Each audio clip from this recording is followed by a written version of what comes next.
الحمد للہ رب العالمین والصلاة والسلام علی سید المرسلین اما بعد فاعوذ باللہ من الشیطان الرجیم بسم اللہ الرحمن الرحیم۔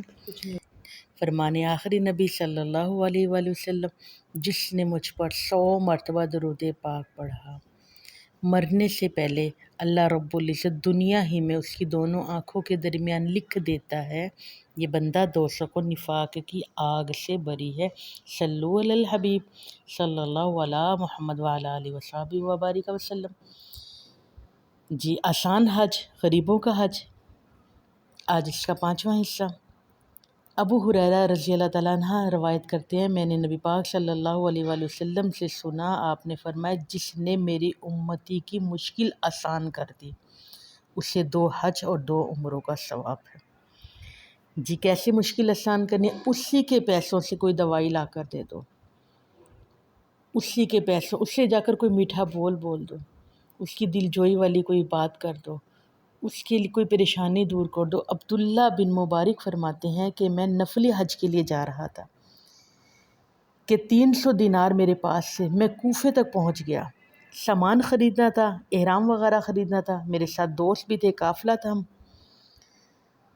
تو وہ جلدی جلدی خریداری کر کے چلے گئے، میری خریداری کچھ لمبی تھی تو میں ٹھہر گیا، اور پھر وہ لوگ چلے گئے اور میں دریائے دجلہ کے کنارے کہ میں تھک کر ایک جھیل کے کنارے بیٹھ گیا۔ پھر ایک مری ہوئی میں نے بھینس پڑی ہوئی دیکھی، یہ کوئی 700-800 سال پرانی بات ہے۔ فرماتا ہے کہ ایک عورت نقاب پوش برقع پہنے ہوئی آئی اور اس نے بغل سے ایک تھیلا نکالا اور جلدی جلدی اس کا گوشت کاٹا اور اس تھیلے میں ڈالا اور دوڑتی ہوئی چلی گئی۔ میں دیکھ کر بڑا حیران ہوا، اور میرے دل میں خیال ہے کہ بی بی کوئی ہوٹل چلاتی ہے، مردار گوشت لوگوں کو کھلائے گی، نقصان پہنچے گا۔ میں پیچھے پیچھے چل پڑا کہ لوگوں کو بچاؤں۔ پھر وہ بی بی گزرتے گزرتے گلیوں سے، تنگ راستے سے گزرتے گزرتے وہ ایک پرانی سی بستی میں چلی گئی، جہاں ایک بڑا سا دروازہ، جس کو ہم پھاٹک کہتے ہیں، لکڑی کا دروازہ تھا۔ اس نے جا کے دونوں ہاتھوں سے زور زور سے دبایا تو اندر پھر وہ داخل ہوئی۔ تو جیسی وہ داخل ہوئی تو فرماتے میں دروازے کے قریب چلا گیا تو 3-4 بچیاں جھپٹ کر اس کے قریب آئی، اماں کچھ لائی ہو؟ تو وہ بی بی رونے لگی اور کہا کچھ نہیں لا سکی، آج مردار جانور کا گوشت لائی ہوں، کیونکہ میں نے مدنی کریم صلی اللہ علیہ وآلہ وسلم کا فرمان سنا، جب مرنے لگو تو مردار کھا لیا کرو، جان بچاؤ، میں دیکھتی ہوں نہ کھاؤ گی تو تم گر پڑو گی، اسے پکاؤ اور کھا لو۔ اگلی بات عبداللہ بن مبارک فرماتے ہیں کہ اس بی بی نے کہی نا تو میرے پیروں کے تلے سے زمین نکل گئی۔ فرماتی ہیں کہ ہم سید زادی ہیں، صدقہ زکوٰۃ کھا نہیں سکتی۔ میاں محمد بخشی فرماتے سب روگاں دا روگ محمد، جس دا نام غریبی، کنڈ لگ کے لگ جاندہ ہے ہر رشتے دار قریبی۔ فرماتے پھر اس نے اپنے بچوں کو سینے کے ساتھ لگایا اور پھر اگلی بات کہی، فرمایا کہ میں زور زور سے زمین پر گر پڑا۔ اگلی بات بی بی کی میرے کانوں پہ پہنچی تو بی بی نے کہا اگر تمہارا باپ زندہ ہوتا یہ دن دیکھنے نہ پڑتے،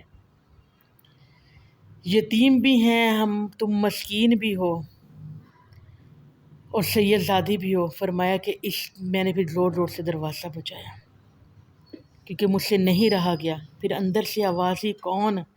میں نے کہا بی بی میں عبداللہ بن مبارک ہوں، میں محدث ہوں، زمانہ مجھے جانتا ہے، میرے شاگردوں کی ایک لمبی لسٹ ہے، اور میں پھر بی بی نے کہا پھر کیا کرنے آئے ہو؟ تو میں نے کہا بی بی آپ دروازہ کھولو۔ تو اس نے کہا اچھا تو وہ آپ ہیں؟ میں نے کہا یہ 300 درہم لے لو اور اپنا کام کرو۔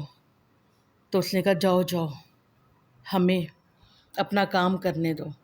میں نے گھٹنے ٹیکے اور میں نے ہاتھ جوڑ کر کہا، میں نے کہا کہ میں خادم ہوں، تم نسل ہو، مہربانی کرو میرے اوپر، احسان ہوگا۔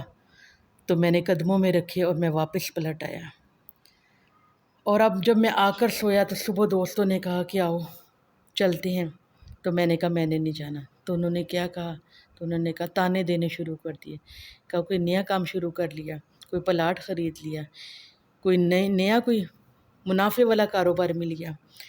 تو میں نے کہا جو مرضی سمجھو، تو وہ مجھے برا بھلا کہتے چلے گئے۔ تو میں نے کہا جے گھر یار دے نا دا ملے میں نا تے انہوں چولی پا لیے پونجے سٹیے نا، جے گھر یار دے نا دی ملے سولی تے چوٹا چوٹ لیے تے پچھا ہٹیا۔ تو میں نے کہا تمہاری مرضی ہے، یہ راز میرا اور میرے رب کا ہے۔ لوگ اب حج کرنے چلے گئے، میں واپس اپنے گھر آ گیا۔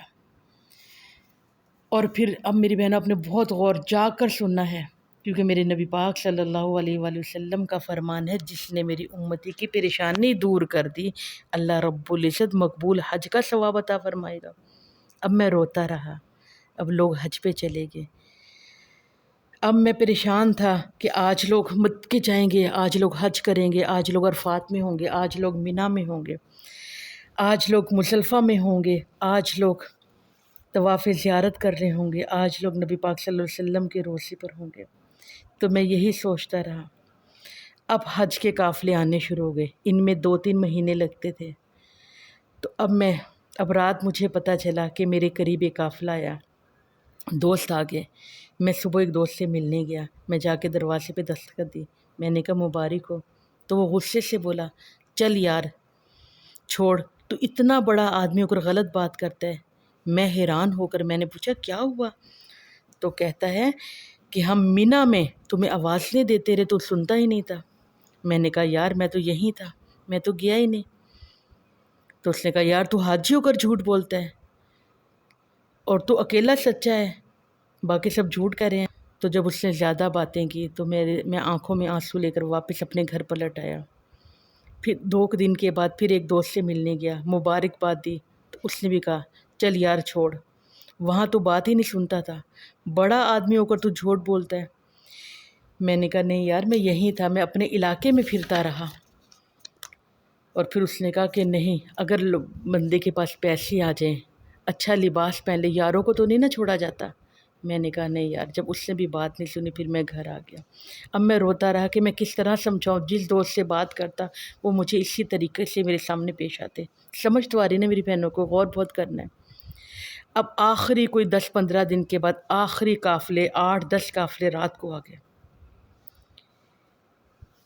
پھر میں 2 دن گزرنے کے بعد پھر ایک دوست سے ملنے گیا، کیونکہ میرے شاگردوں کی لسٹ بہت لمبی تھی اور میرے ملنے والے بہت زیادہ تھے۔ پھر میں ایک دوست سے ملنے کے پاس گیا تو میں نے جا کے اس سے مبارکباد دی۔ تو اس نے بھی مجھے غصے سے کہا کہ یار بندے کے پاس پیسے آ جائیں، نئی سواری آ جائے، یاروں کو تو نہیں چھوڑتے، تو سنتا ہی نہیں تھا، ہم تجھے آوازیں دیتے رہ گئے۔ میں تھک گیا کہ یا اللہ میں کیا کروں، یا اللہ یہ کیا معاملہ ہے، یا اللہ میں تو انہی گلیوں میں پھرتا رہا، یہ حاجی کیا کہہ رہے ہیں، یا اللہ میری سمجھ میں کچھ نہیں آ رہا، اللہ تو میرے سامنے سے پردے ہٹا دے، اے مالک مولا میرے حال پہ رحم کر، مجھے سمجھ نہیں آ رہی ہے میرے دوست میرے ساتھ کس طریقے کا سلوک کر رہے ہیں۔ پھر عبداللہ بن مبارک فرماتے کہ ایک رات میں اسی سوچ میں تھا کہ حضرت ربیعہ بن اسلم جو بہت بڑے محدث ہیں میرے دروازے پر آئے، اور آ کر میرے دروازے پہ دستخط دی، اور میں نے جا کے دروازہ کھولا تو اس نے کہا یار تو نے تو مجھے بہت مشکل میں ڈال دیا تھا۔ میں نے کہا یار کیا ہوا؟ کہا جب تو مجھے نبی پاک صلی اللہ علیہ وسلم کے روضے کے سامنے موجہ شریف کے پاس ملا تھا، پیسوں والی تھیلی تو مجھے پکڑا گیا تھا، یہ پکڑ اس تھیلی میں، اور پھر میں سنبھالتے سنبھالتے تھک گیا، تو یار وہاں ملتا ہی نہیں تھا۔ تو میں نے کہا کون سے پیسے؟ تو اس نے غصے سے وہ تھیلی میرے ہاتھ میں دی اور باہر چلا گیا۔ میں نے اس تھیلی کو سینے سے لگایا اور میں روتا رہا۔ اب جب رات زیادہ گہری ہوئی تو لوگوں میں تمہیں کیا بتاؤں، میرا نصیب جاگ گیا کہ پورا مدینہ منورہ مہکنے لگ گیا۔ تاریخ رات ایک دم سے روشن ہوگی، میرے گھر کی در و دیوار چمکنے لگے، پھر مجھے ایسے لگا کہ ہر چیز نور میں نہائی گئی۔ پھر میں نے آنکھیں جھپکی تو لوگوں میرے نصیب کھل گئے کہ میں نے سامنے نبی پاک صلی اللہ علیہ وآلہ وسلم کی زیارت کی۔ جب آپ آقا علیہ الصلوۃ والسلام نظر آئے تو میں پھوٹ پھوٹ کر رویا۔ اب میرا دل چاہ رہا تھا کہ حضور صلی اللہ علیہ وسلم کچھ بولیں۔ پھر میری بہنوں فرماتے ہیں کہ میرے محبوب بھولے لب کھولے، فرمایا میں کتنے تجھے اور گواہ بھیجوں عبداللہ بن مبارک، تیرا حج قبول ہو گیا۔ اب تجھے بتا اور میں کتنے گواہ تیرے سامنے بھیجوں کہ جو تجھے بتائیں کہ تیرا حج قبول ہو گیا۔ تو میاں محمد بخش بھی بول پڑے، بے پرواہ ویکھ سجندی تے کسے دی پیش نہ جاوے تے کسے نو گھر بیٹھے مل جاندا تے کوئی کعبیوں خالی آوے۔ فرمایا میرے محبوب نے کہا کہ اٹھ کر دیکھ، کھول تھیلی اور گن لے، تو نے 300 دیے تھے، میں نے 600 کر کے تجھے واپس کر لیا۔ عبداللہ بن مبارک کہتے ہیں پھر اس کے بعد میں نے 60 حج اور کیے، ایک حج فرض تو میں پہلے کر چکا تھا، 61 حج ہو گئے، میں بار بار جاتا رہا، بار بار مجھے بلاوا آتا رہا۔ لوگوں پھر تمہیں کیا بتاؤں، پاس کچھ نہیں تھا، جب سرکار خود انتظام فرماتے مجھے پتہ ہی نہیں تھا میں کیسے چلا جاتا۔ نبی پاک صلی اللہ علیہ وآلہ وسلم پھر مجھے فرمایا تو آیا کر یا نہ آیا کر، اللہ نے تیرے نام کا ایک فرشتہ مقرر کر دیا جو تیری طرف سے اج کرا کرے گا، مزدلفہ میں وہ قیام کرے گا، عرفات میں وقوف عرفات کرے گا، وہ طواف زیارت بھی کرے گا، وہ صفا مروہ بھی کرے گا، جمرات کو تیری طرف سے کنکریاں بھی مارے گا اور میرے روزے پر آ کر درود و سلام بھی پڑھے گا۔ فرشتہ کام یہ کرے گا مگر ثواب تیرے نامہ اعمال میں لکھ دیا جائے گا۔ میرے نبی کا فرمان ہے، میری امتی کی ایک پریشانی دور کر دو تمہیں مقبول حج کا ثواب ملے گا۔ تو میری بہنوں بتاؤ، یا آج آپ کو ثبوت بھی مل گیا، آج ہم نے اس حدیث میں، آج ہم نے نبی پاک صلی اللہ علیہ وسلم کے اس غلام کی بات بھی سن لی، یہ غریبوں کا حج ہے، تو میری بہنوں اس حج کو ضرور کرنا چاہیے۔ اللہ رب العزت توفیق عطا فرما دے۔ یہ آسان حج ہے، اس حج کو ہمیں بار بار کرنا چاہیے، اور اس اگر بات سمجھ میں آئے تو لوگوں کو بھی شیئر کرو۔ اللہ رب العزت توفیق عطا فرما دے۔ صلو علی الحبیب صلی اللہ تعالی علی محمد وعلی آلہ وصحبہ وبارک وسلم۔